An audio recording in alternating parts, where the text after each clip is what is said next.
We stand together with our Israeli brothers and sisters as we mourn the tragic loss of Sarah and Yaron, their beloved colleagues.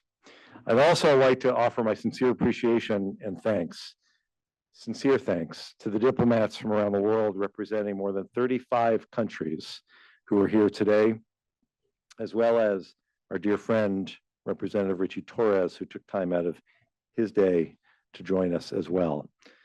And we'd like to begin by calling up Rabbi David Levy to lead us in a moment of reflection and prayer. Rabbi.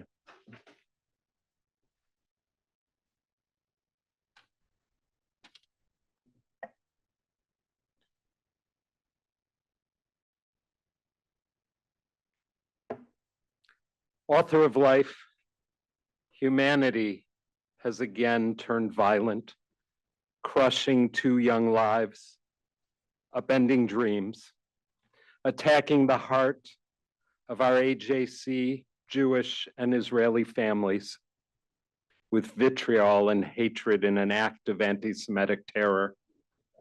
Source and Creator, grant a perfect rest under your shelter of peace to Sarah and Yaron, 2 Jewish leaders devoted to peace, whose lives were cut off by hate-fueled aggression. Today, we add Washington, D.C. and our AJC and ACCESS gathering to the list of places where innocents have been murdered. Dear God, remember with love the survivors of this horrific attack. Grant them shelter and solace, comfort and consolation, blessing and renewal. Grant them endurance to survive, strength to rebuild, faith to mourn, courage to heal, and knowledge of our devotion to each of them as those committed to safety, security, and peace for Israel, the Jewish people, and our world. Heavenly guide, source of love and shelter in this moment of grief, grant each of us your protection, your wholeness, and your healing. Ufros alenu sukat shalomecha. In this moment of grief and remembrance, spread over us your shelter of peace and your comforting presence, and let us say, Amen.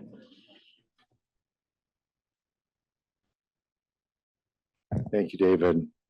We will now hear from Danny Danon, Israeli ambassador to the United Nations.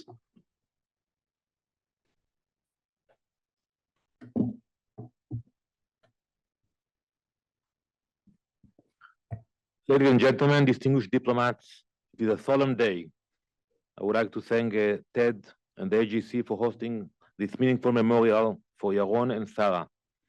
Today, we gather in heartbreak. We remember the 2 souls whose lives were stolen. Yaron Lischinsky and Sarah Milgrim, a couple full of joy, full of light, full of a future that will never come. They were building something beautiful together, a home, a partnership, a purpose. Yaron was preparing to propose. He had already chosen the ring. He was waiting for the perfect moment to ask Sarah to spend her life with him. But hatred found them first.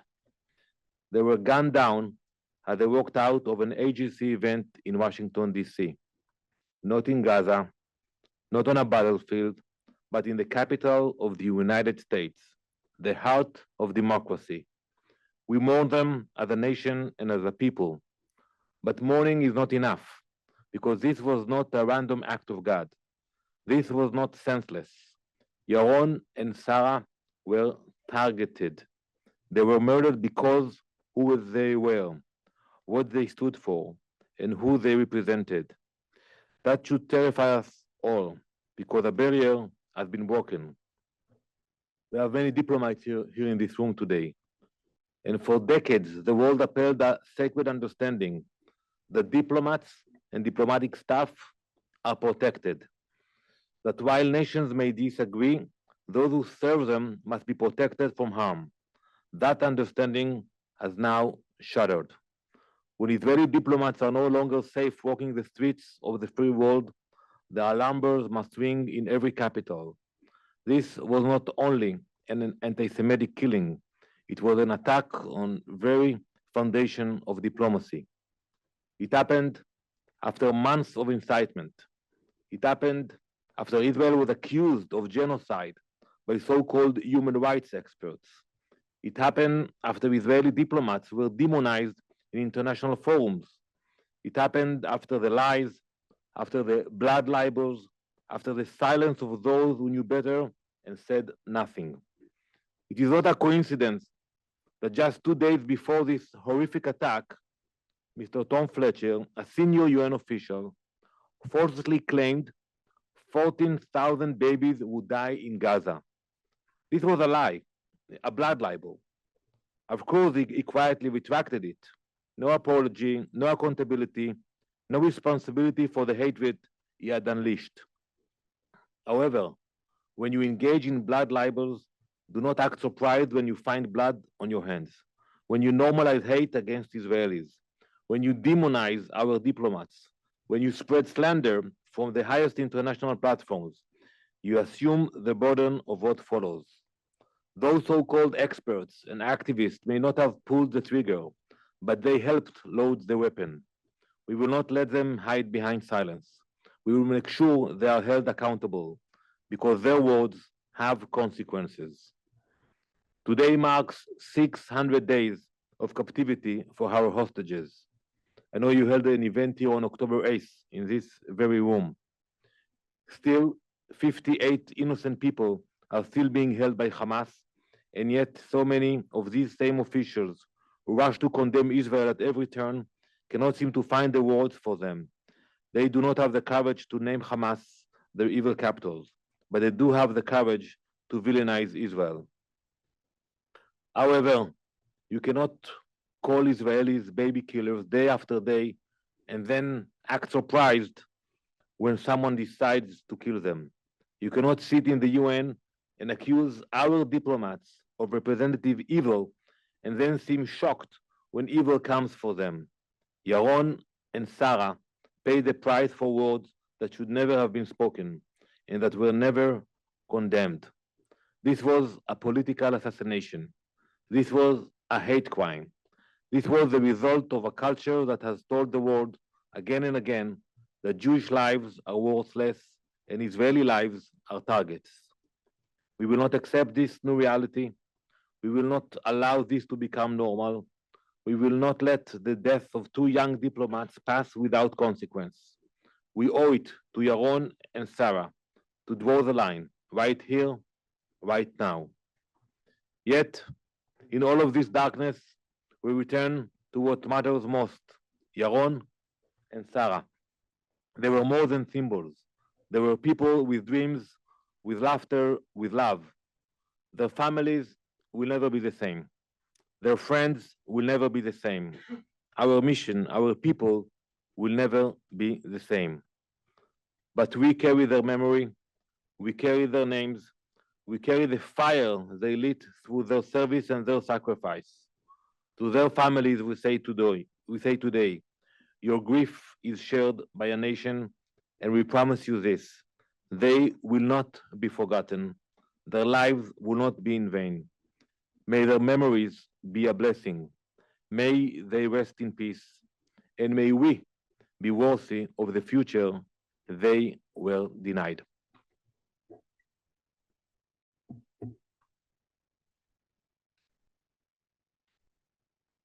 Thank you. Thank you very much, Ambassador Denon. We will now hear from John Kelley, Chargé d'Affaires, the United States mission to the United Nations.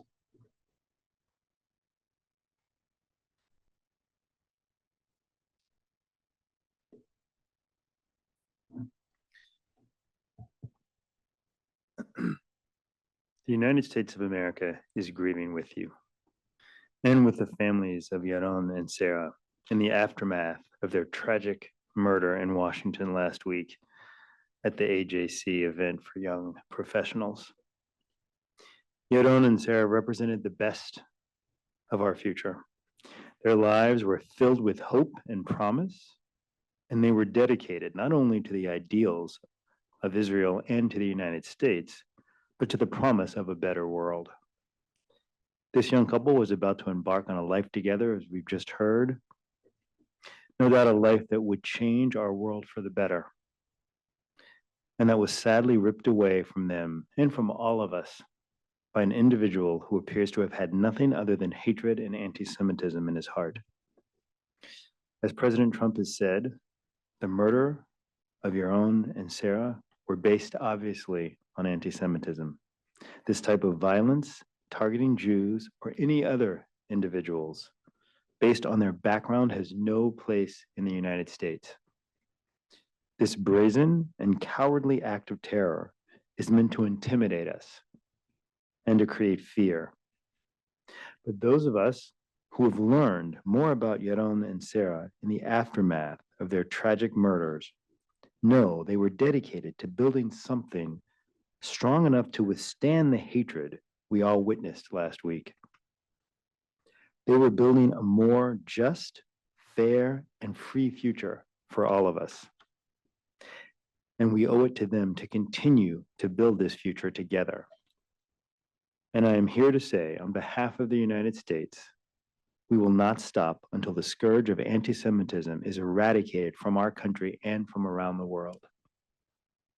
Combating anti-Semitism is a top priority for the US mission to the United Nations and the entire Trump administration. The United States will always stand with Jews around the world. Furthermore, our partnership with Israel is ironclad, and we will not waver from this commitment. Today is a sad day, one in which we realize the inherently evil nature of some of us who walk this earth. But when we look at the lives of Sarah and Yaron, tragically short, but so filled with hope and promise, we cannot help but be inspired to continue our work and build a more just world. The United States grieves and mourns with you and will continue to look toward the memories of Yaron and Sarah for inspiration as we continue down this road together.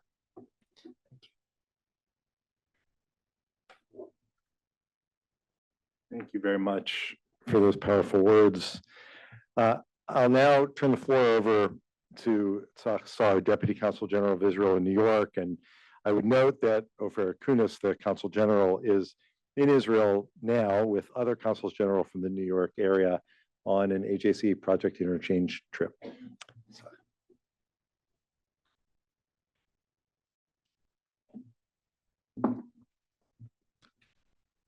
We gather here today in sorrow, in pain, and in clarity, because what happened last week in Washington, D.C.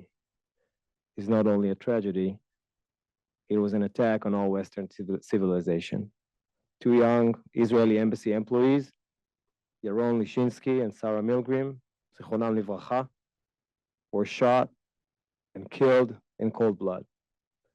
They were murdered not only because they were Israeli or Jewish, but also because they participated in a Jewish event at a Jewish venue.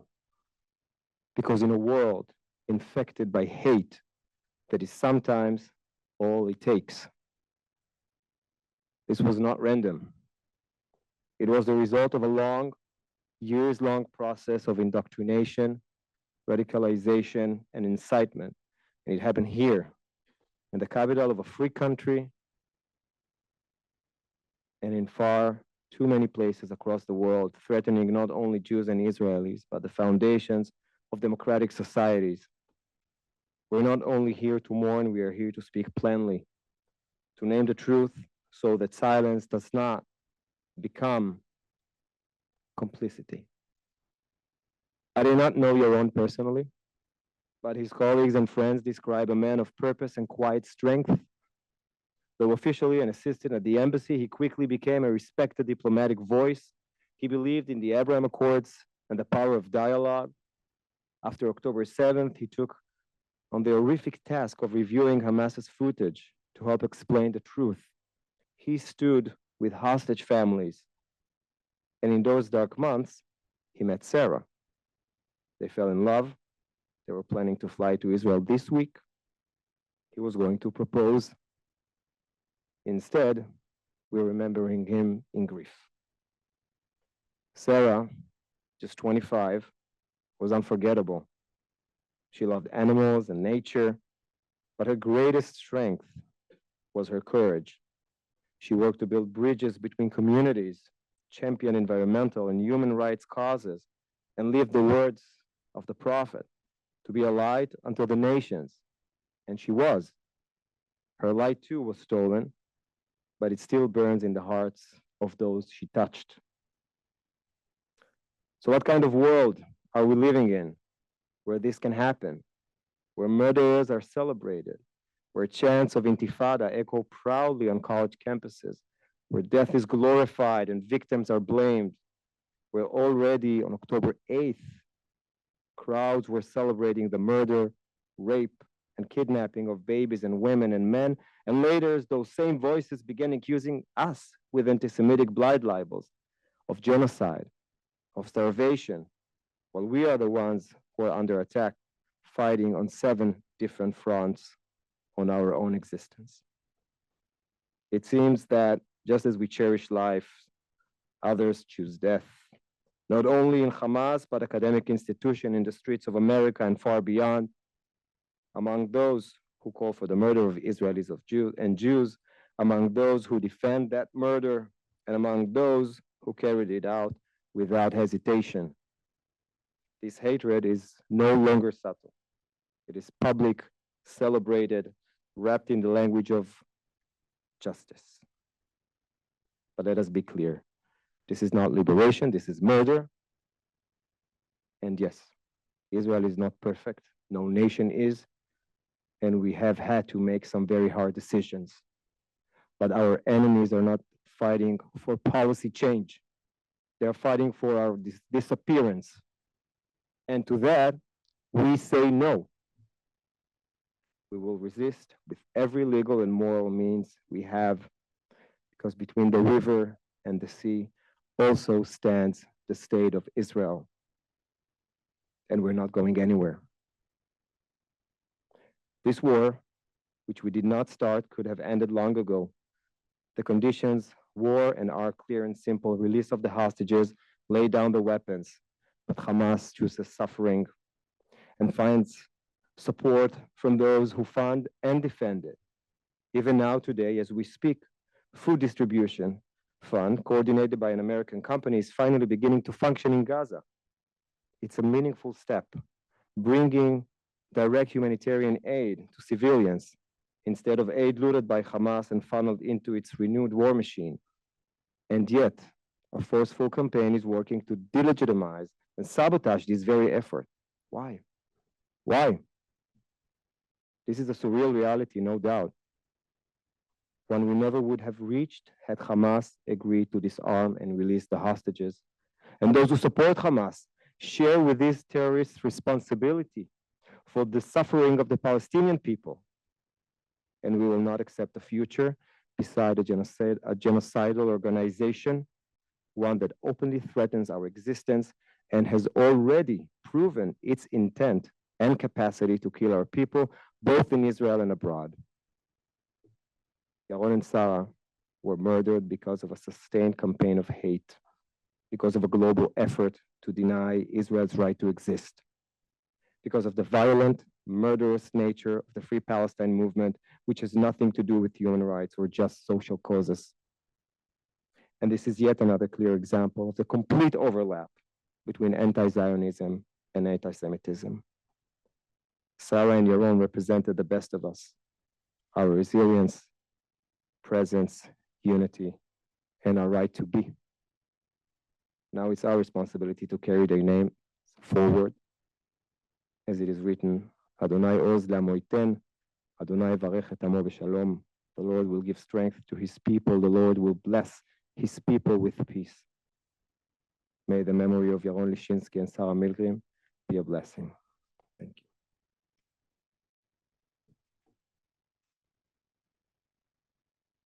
Thank you very much, Tzach. I'd like to invite up Congressman Torres to say a few words.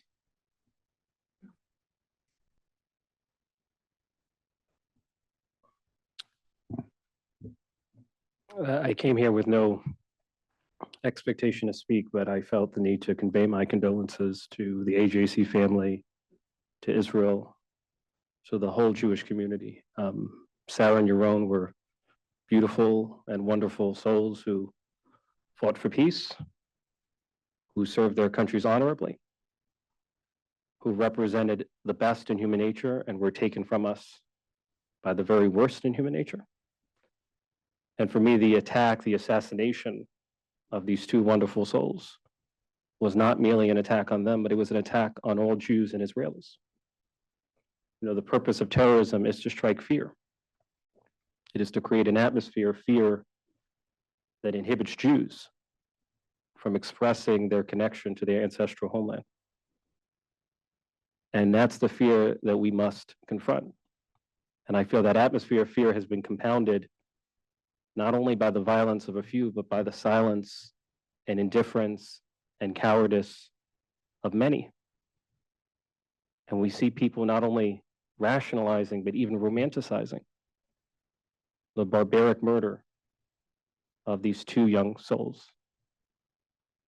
I feel that we cannot separate the acts of terror from the ideas and words that inspire them. When you falsely accuse Israel of genocide, when you equate Zionism with Nazism, when you invoke modern forms of the medieval blood libel, like, what do you think will happen? You're unleashing hate. And so I feel like as a society, it is morally insufficient for us to simply treat the symptoms. We have to confront the disease. And the disease is anti-Semitism. The disease is Jew hatred. And that malignant tumor must be removed from our body politic. The best way to honor Yaron and Sarah is to confront and cure the diseased heart and the diseased mind that took them from us. Thank you.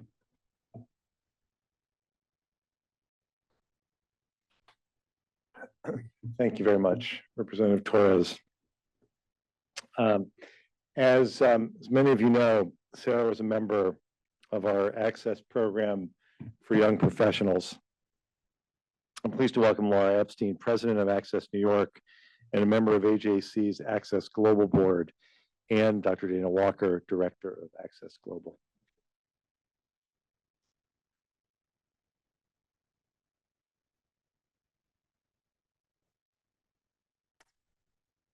Before I get started, I just want to mention the words I prepared. Significant input was put in from Access leaders from all over the country. I know you are watching right now, and I just hope I represent all of our feelings as effectively as possible. My name is Laura Epstein, and I am a friend of Sarah Milgrim's.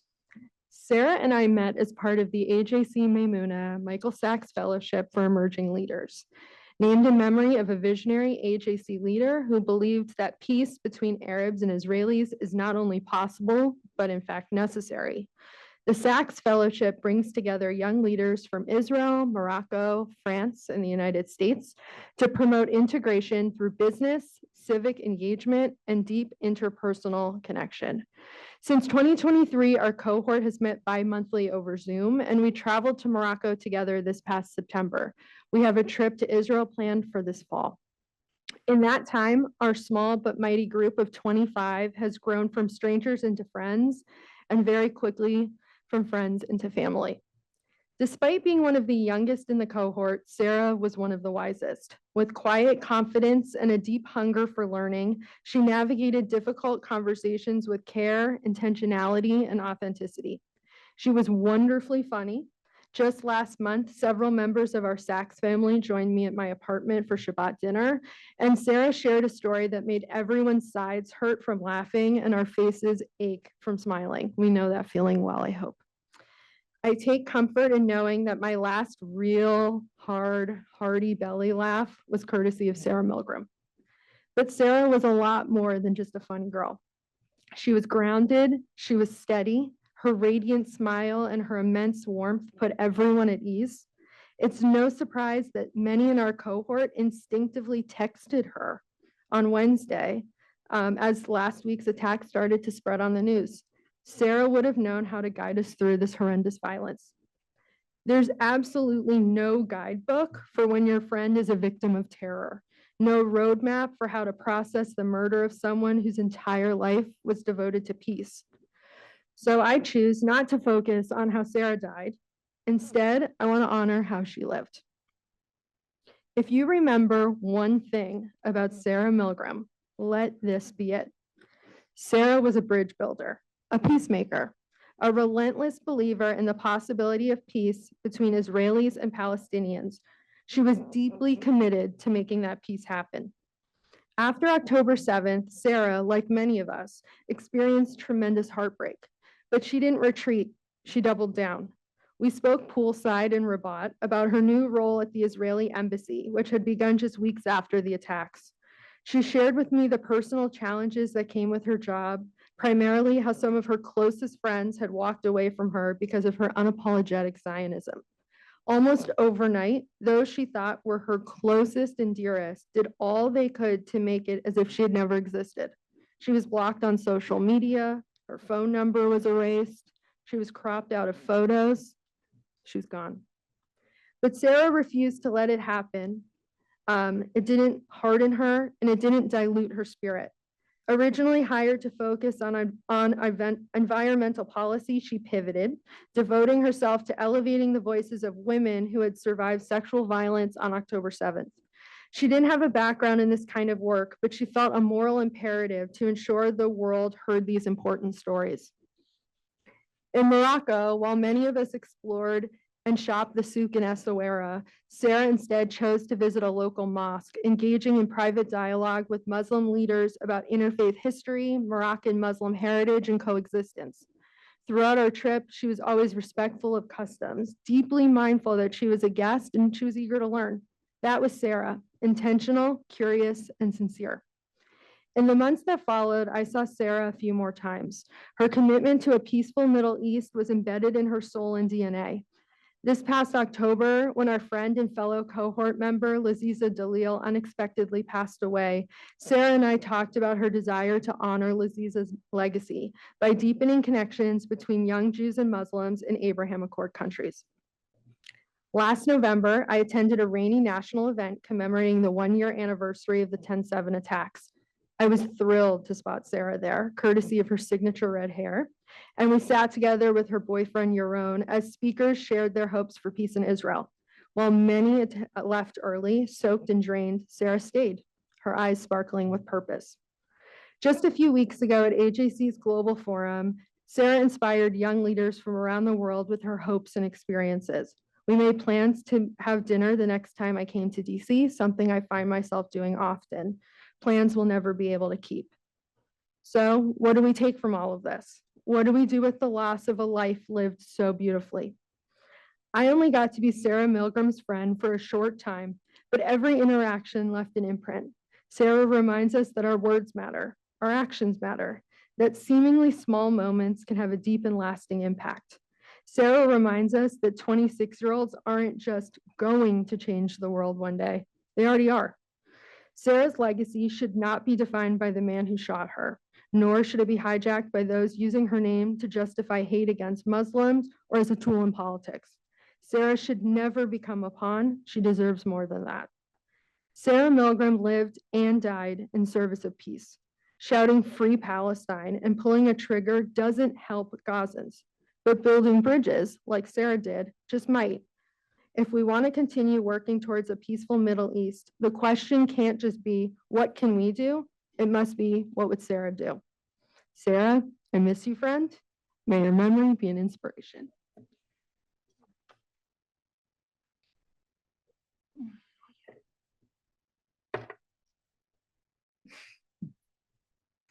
Thank you, Laura. You don't know how to deal with grief. I think in any situation, it's impossible to deal with grief. Someone asks you, how are you doing? And there's a podcast that deals with grief, and it's called Terrible, Thanks for Asking. And I think that's probably how many of us in this room are feeling. How are you? How are you holding up? And the answer is terrible. Thanks for asking. And the thanks for asking piece is for all of you in this room who showed up to honor our friend Sarah and to honor the life of Yaron. We're all terrible, but we're grateful that you're here. Being a diplomat, I would imagine, is about looking at the world through a glass that's half full. Because if the world were glass half empty, we wouldn't continue to do this work. It's impossible, and it's draining, and it's exhausting. And we lose so many amazing people along the way. But we keep going because of people like Sarah, who are glass half full people. She's someone who, in spite of everything that Laura mentioned, in spite of the personal and professional costs, she felt it was urgent not only for herself, but for the future to keep building incredible relationships. I had the privilege of knowing and getting to work with Sarah when she applied to be a part of the AJC Mimuna Sachs Fellowship for Emerging Leaders. It was our second cohort, and our first cohort had gone through the difficult process of trying to work through the aftermath of October 7th, something that was deeply painful, bringing together Moroccans, Israelis, and Americans, all of whom had a personal connection. Some of our initial Sachs Fellows to this day are still serving in reserve duty.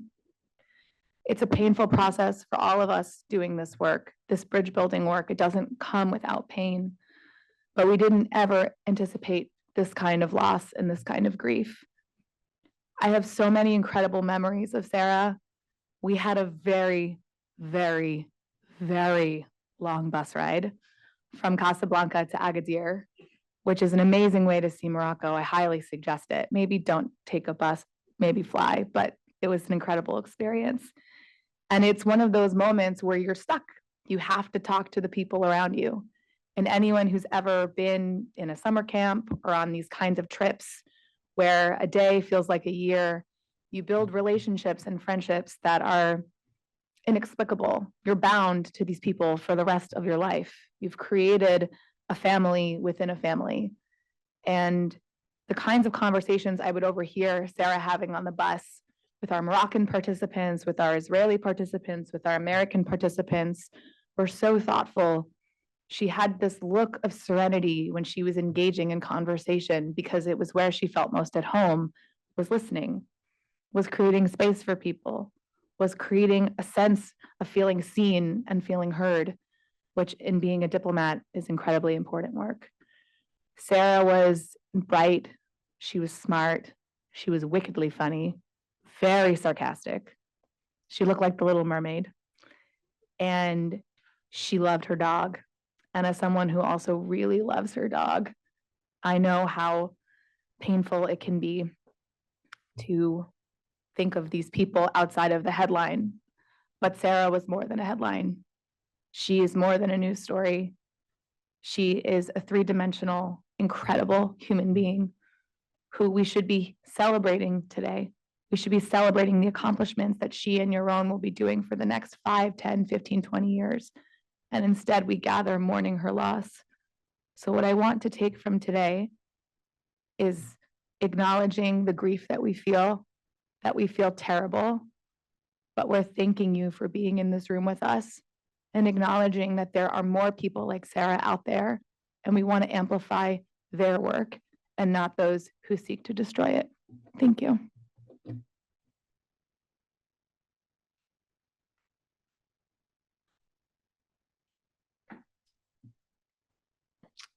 Lauren and Dana, thank you for the very powerful and beautiful tribute. I want to, again, I want to thank Rabbi for the beautiful and touching reflection, to Cantor Sarah Anderson from Temple Emmanuel for being here today. My gratitude, of course, to Ambassadors Denon, Deputy Consul General Sarah for your presence and your solidarity. I hope you feel the solidarity from all of us here, solidarity in this moment as steadfast partners. I'm heartbroken to be with you today under such tragic circumstances. Yesterday, I was at Sarah's funeral in Kansas City. It was painful and deeply moving. and the outpouring of love for Sarah and the wonderful tributes of people like you've already heard here today, people from every part of her life have made the loss of Sarah and her partner Yaron feel so big and so overwhelming because they have their whole lives in front of them. There is a saying in Jewish tradition, Kol ha'adam olam maleh. Every person is an entire world. Every life, every soul is precious. Yesterday and in the week since the murder of Sarah and Yaron, we have learned so much about their world and about their love for one another and for their family and friends and about their hunger for life and their commitment to making the world a better place. The rabbi said yesterday at her funeral that summing up Sarah, to understand Sarah is to understand that at every challenging moment in her life, every complex decision that she had to make, she always chose hope. We truly have lost two beautiful souls and two beautiful worlds. Last week, Sarah and Yaron, two innocent, amazing people, were murdered as they left the AJC event at the Capitol Jewish Museum. They spent their final evening surrounded by peers, Jews, Muslims, Christians alike, working to ease human suffering in the Middle East. And then they were gunned down, stolen from us. Sarah and Yaron were dedicated to helping Israel, the Jewish people. They were dedicated to helping humanity. Sarah was warm and compassionate, committed to peace building, passionate about sustainability and people-to-people relations. Yaron, born in Israel, lived in Germany for several years before returning to Israel when he was 16, always had a smile on his face and a presence that made everyone feel welcome. And they were so dedicated to one another. In the weeks since this anti-Semitic attack, AJC, like I'm sure the Israeli officials here, has been immensely grateful for the outpouring of support from our friends and allies around the world, Jewish and non-Jewish alike. It speaks to the breadth and depth of our larger community. It's a reminder that this moment is not just about being Jewish or about being a Zionist. It's about being human. It's about being moral. This is what it must be about. For many of us here today, we see so much of ourselves, of our sons and daughters, our brothers, sisters, our loved ones, and friends in Yaron and Sarah. This devastating anti-Semitic attack is harrowing, not just because of the two beautiful souls, the two neshamas that we lost, but because we know, everyone in the community knows, that it could have happened to any one of us, anywhere in the world. Because our own sense of fragile security has been shattered. Jewish communities from Washington to Tel Aviv to Sao Paulo to Paris are mourning, and it's not just in this room or on this live stream. I believe deeply in the idea, Kol Yisrael Arvim Zeh B'Zeh, that all Jews are responsible for one another because we are one people and one family. And in the minutes and hours after this attack, the concept took on new clarity for so many of us. Like many AJC staff and leaders, I had people calling from all over the US and the world asking if we were okay, asking how they could help. People who saw a crisis unfolding and wanted to jump into action. People like Sarah and Yaron. These people raised their hands because in their hearts, they know that what happens to Jews in one place affects Jews everywhere. And since October 7th, Jews everywhere have faced normalized anti-Semitism across society. We cannot separate this violence from the dangerous rhetoric that has fueled hate and conspiracies against Jews, especially since October 7th. This is what globalizing the Intifada looks like. When people chant slogans about murder, when they take the side of terrorists, when they march in the street calling for violence, when they dehumanize Jews and Zionists, when they mainstream Holocaust revisionists, when they lie about and demonize Israel, this is the outcome that we should expect. What happened last week is a reminder that words of consequences, that anti-Semitism left unchecked can and will turn violent. We have seen this in Paris and in Amsterdam and in Toulouse and Brussels and Pittsburgh and last week in our nation's capital. There's no doubt the shooter who cut Sarah and Yaron's lives short is responsible for this tragedy. But this hate does not erupt in a vacuum. Anti-Semitic rhetoric online and on our streets fuels and incites this vitriol. It is unacceptable, and the world can and must do better. Right now, the best way we can honor Sarah and Yaron's memory is by speaking out and acting clearly and publicly together. We have to turn this pain into purpose, because if this moment doesn't shock us into action against anti-Semitism, what will? And we have to do all this work together. All of us in our own ways have to do what we can to fight anti-Semitism, to make this a turning point, not just for the Jewish community that's harmed when there's anti-Semitism, but for our nation, for our world, for our democracy, for the values that we cherish. That's what last week must jar us into recognizing. Everyone has a role to play in making sure this doesn't happen again. Everyone has a role to play to ensure society never tolerates anti-Semitism that can lead to this. So please, please take a moment to reflect and take a second to recharge, because we need you in this fight. We need you to say, Hineni, I am here. We need you to work with AJC to create a world where Jews can thrive and are safe, to turn this pain into purpose.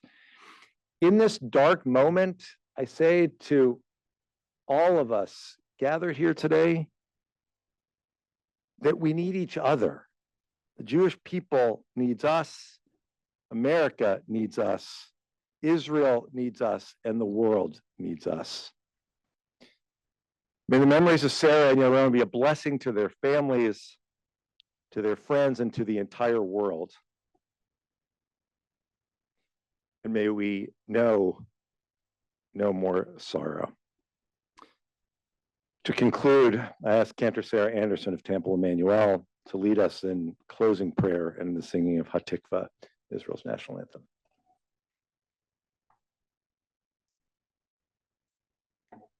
Please rise for El Malei Rachamim, the traditional memorial prayer. El Malei Rachamim, Shochein Bamromim, Hametzei Menucha Nechona, Tachat Kanfei Hashchina,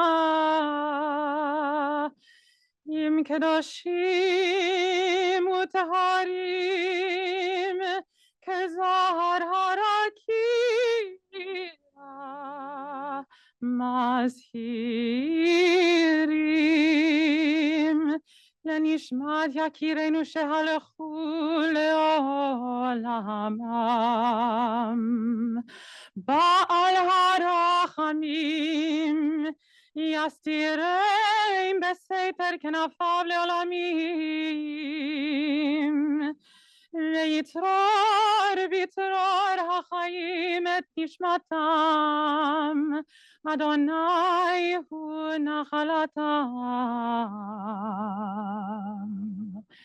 Ve'yanuchu B'Shalom Al Mishkavam, Ve'nomar Amen. We continue with Hatikva, the Israeli national anthem. Please join me. Kol od balevav penima, nefesh Yehudi homia, ulafate mizrach kadima, ayin letzion Sophia.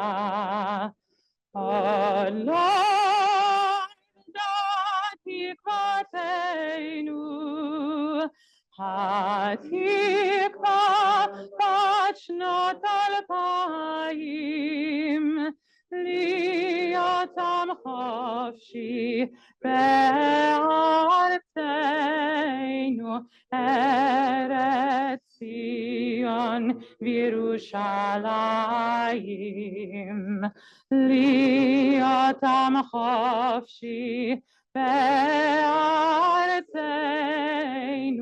ארץ ציון וירושלים.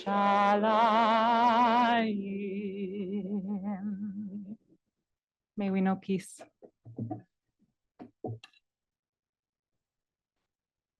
Thank you. Thank you, everyone, for joining us here today. It really means so much to us.